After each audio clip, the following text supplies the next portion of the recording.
Hey YouTube, just a little quick update. I'm gonna make this fast because I kind of want to get back to work. So last video I showed you, I was showing you where I had the motor sitting in, and I had a few more modifications I had to make before I had to continue to process on it. So I got an AJE motor mounts in, and as you can see, the clearance down here is very, very tight, especially with the AC compressor right behind it.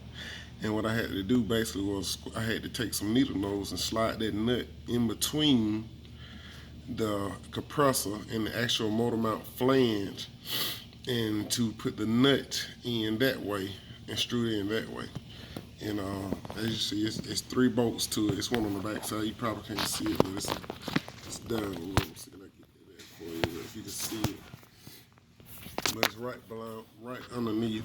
So basically, I had to actually trim parts. So you can see here, I had to trim that part because when it was welded, that piece extended all the way to here, and it wasn't let this clear, and it was like a huge gap in between. So I had to trim it to make it work. I talked to AJE about it and sent them pictures of it. Have to set some more measurements for them. So when I go to the side around here to this motor mount, I had 0 issues with this motor mount. This was almost perfect. I can get that in here to show you. Yeah, this motor mount right here was essentially perfect. I had 0 issues with it. It went flush down on it, so I did the same thing though. Just brought the bolt in from the back side of it, and it came out simply like that, and with plenty of room behind the alternator. So I haven't got my cross member in yet, in which that's like the very next step. As soon as I get to recording this next step. But when I was installing the motor, I didn't mention this in my last video, but I wanted to mention it in this one. When I was installing the engine, it was hitting on the oil pan, and I couldn't figure out why, and it had to go back 3 inches. Well, this is all the space that I had to work with when it had to go back 3 inches. So in order for me to get it back to the position that I was in, because I had the transmission jacked up, so it was basically level, but it was still hitting on the oil pan. Couldn't figure out why, so I just went ahead and just took the fuel pump off because it was so close to the firewall. So once I took the fuel pump off, the engine slid back into the place of the motor mounts, and it was like pretty much a piece of cake at that point. So when I went to reinstall the fuel pump, that's when I noticed I had clearance issues, and the clearance issue was right here. And as you can see, with it bolted down, it would have not went into place had I not notched that firewall right there. So that's the only issue I had. Now, I know a lot of you had questions about the MT82 transmission. It is the MT82 transmission that I am going with, and a lot of people said they had to cut the tunnel in order to get it in, and that may be the case in some cases, but not mine. I basically just took a sludge hammer, and before I installed the engine, I pretty much banged underneath here all the way around the trans tunnel everywhere that I felt like it will be a clearance issue. And once I done that, it pretty much went right on in place. And I think, like I said, I got the MGW shifter to go into the car. It's a conversion for the car that MGW makes. This is it right here with all the parts that they're gonna give you for it. They even got it on the MT82 conversion. So if you want to get one, that's gonna relocate it 6 inches back, 6.5 inches back from the stock location. And when you talk to them, they so popular with these swaps in particular. They have great help. And once you call them and tell them what you're doing, if you're going in on a Fox body and you want to do this conversion or whatnot, they gonna point you in the right direction. So like I said, at this point, pretty much, let me get my flashlight so you'll be able to see what I see.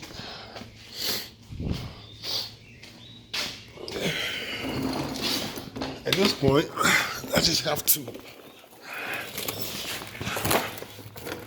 just install the K member or the cross member. And as you can see, once I put the bolts in, it don't look like it's gonna be that far off. Once I put it up into place, it don't look like it's gonna be that far off. I got the bolts for it. I just went and got them from Lowe's. And again, another thing that I had to remove in order to get it in was this oil filter housing. I had to take that off in order to get it to clear the actual K-member flange here. It wasn't gonna clear that going in unless you remove this. It's on the 4 bolts. It wasn't too bad at all. But once I removed it, it slid right on back, no problem. So just something to keep in mind. And like I said, I took my sledgehammer. I went to town on the transmission tunnel. At the top, you can hardly barely see anything. And actually, the room up here, see, this is the top of the transmission. There's plenty of space. Yeah, plenty of space. Your only issue is gonna come right at the end of the tail shaft. And as you can see up in here, how much room you got. So the reason why I haven't installed the transmission shifter is because, the reason I haven't installed the cross member is because the transmission has to be lowered in order to install the shifter. It's the only reason I haven't put the cross member in. It's the reason why Jack is supporting it. As soon as I put the shifter in, install it the way it should be, and it fits perfectly to my liking, I'm gonna install the cross member, and that'll be it for the bottom side as far as anything to do with the engine and the transmission and having it where it needs to be. And then it's just cosmetic work from there. You know, the wiring, finish hooking my brake lines up, all of that stuff. So I just want to give you a quick update. Have a little control on. I got them sitting over there in the chair. I'm gonna put all that stuff back on too. I just wanna make sure I do the swap right. I don't wanna cut no corners. I wanna have my AC.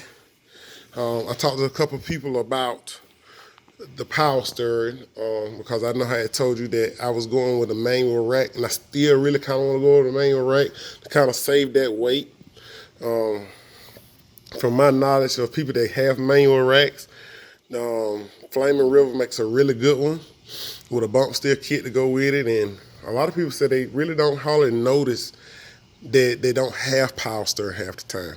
I don't know what the truth is to that, but I don't know if I'm gonna find out and see for myself whether the information I recently received as far as the Ford Transit van can operate the power steering for these vehicles. I don't know that to be true or not. I'm gonna have to do some research to find out, but I just want to give you an update as far as the MT82 transmission, the transmission tunnel, the shifter, the motor mounts, and everything I had to go through to get this engine inside of the car, and all the clearances that had to be made. But I guarantee you one thing, it's almost like this engine was made to come to these cars. It's almost like Ford kind of knew that we was gonna try to do something like this, and they kind of made it a little bit easier for us. So if this is something that you thinking about doing, if you can see here, the clearance, this is the factory brake booster, and you have clearance, good clearance all the way through it. It's nothing touching it. That's your steering knuckle, and it don't look like that's gonna be an issue either. So plenty of room all the way around, plenty of room for a 3-4 core radiator. The intercooler, when I first made this video, I had a busted intercooler from the parts from in which I ordered this kit with. And if I can find it, I don't know where I done set it, but oh, here it is. But this is the intercooler that came with the kit, and as you can see, it's a little busted, and it might work, but I didn't want to take any chances, so I called them and I talked to them about it, and I'm gonna show you the radiator and fan that they sent me for the swap, in which it was completely busted as well. I'm assuming this vehicle was in a wreck or something. As you can see here, this plastic broke, and you can see the curb. And I would love to use it, but last thing I want is an overheating vehicle that I just put together. I don't want to have to be chasing my tail on that. But you can see the damage here. It's cracked there. It's cracked down there. So I couldn't use the stuff, in which I would have loved to use the stuff, because it would have helped out tremendously with the swap. And I don't want to have to source it and buy all that stuff again, especially when it came with the kit and it's busted. So long story short, when I opened the control pack had all of these tubes here and here, and the gas pedal. Still not sure what this is, but once I open it up, I'll know. The air box and the ECU. And it came with the wire harness as well. So when I opened this stuff, it was just 2 boxes when I got this stuff. That's all it was, just 2 boxes. And then all of a sudden, the very next day, another box came. And when the other box came, I opened it up. Well, what do you know? It's a brand new intercooler. So that worked out pretty good.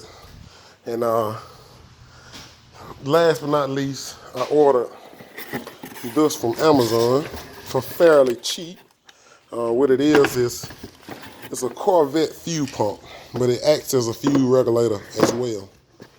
And it holds up to about 57 to 60 PSI. And it's great for swaps. I'm gonna just tell you that right now. I know a bunch of people that got them, and a bunch of people that running them, and it's holding up to 600-700 horsepower without any issues. So I just got that. I just unboxed it just a moment ago. I just unboxed the MT82 shifter, conversion shifter. And it's just an update I wanted to give you to let you know where I was. You know, I had a couple people ask me questions, and my video really wasn't into detail like it should have been into detail. So here it is. As soon as I finish it up, I'm gonna still post videos as I go, but once I finish it up, you know, you'll see everything I see together. We'll see all this together. It just won't be just me figuring this stuff out. Any issue I have, I'm gonna let you guys know. Anything that could be done better, if you see it and I can't see it, just let me know. Right now, I think my biggest issue is gonna be me removing the actual clutch and brake pedal assembly and the gas pedal. I got to remove all 3 of those, which, if you can see, a couple of bolts are up top in there. And, you know, long story short, I just need to get all that stuff out, remove that whole assembly. And once I remove that assembly, I got to basically make that into this setup, basically. This is the donor vehicle setup, and I basically got to make my clutch pedal like this, and basically get a bracket made on the side of my clutch pedal, the fault side of the clutch pedal, to hold the slave cylinder into place. I would love to actually use this, but I don't think I can use this. So with that being said, I'm gonna have to make my factory work somehow. So like I said, if you know anything about making these clutch pedals work, you know, comment below. Let me know what you think. If you heard somebody who's done this and they figured it out, let me know the route they took, and hopefully I can have my stuff together and I can go ahead and get that done. Cause right now, that clutch pedal, the drive shaft, getting a custom drive shaft made, is the only thing that's in my way right now. So once I get those 2 things done, I mean, we're gonna fire this thing up together. I'm gonna have it pretty much record live, me firing up. I'm not gonna fire it up, then record it later and act like that's my first time firing up. You know, you're gonna see any problems I have, you're gonna see them yourself. So with that being said, man, I'll keep you guys updated. Thanks, subscribe, like the video, and we'll figure this out together.